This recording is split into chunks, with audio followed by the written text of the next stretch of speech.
L'un des passagers de mon véhicule refuse d'attacher sa ceinture. En cas de contrôle, est-ce que je dois payer l'amende en tant que conductrice ?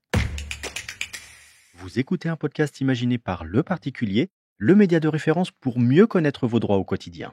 Aujourd'hui, nous répondons à la question de Laura. Elle fait régulièrement du covoiturage et se demande qui doit payer l'amende si l'un des passagers du véhicule n'attache pas sa ceinture. Alors à vos droits, prêts, partez. En voiture, le port de la ceinture de sécurité est obligatoire pour tous, passagers y compris. Seules les personnes dont la morphologie est manifestement inadaptée et celles disposant d'un certificat médical d'exemption en sont dispensées. C'est aussi le cas pour certaines professions comme les chauffeurs de taxi ou de véhicules d'urgence qui ne sont pas obligés de s'attacher lorsqu'ils sont en service ou en intervention. Hormis ces cas, le conducteur d'un véhicule qui n'attache pas sa ceinture de sécurité encourt une amende de 135 € et 3 points de retrait sur son permis de conduire.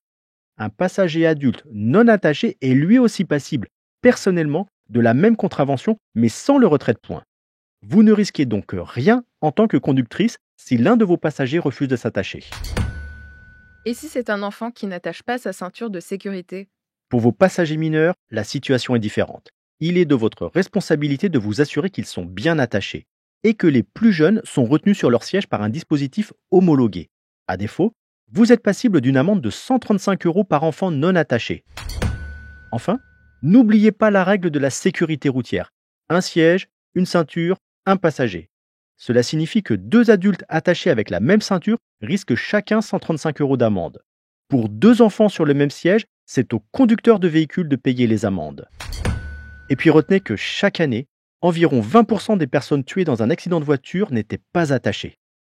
La ceinture de sécurité est bien sûr obligatoire, elle est surtout nécessaire. Je suis Arnaud Saugera, journaliste au particulier. Merci d'avoir écouté cet épisode. Si ce podcast vous intéresse, vous pouvez également retrouver toute l'actualité patrimoniale sur notre site leparticulier.lefigaro.fr.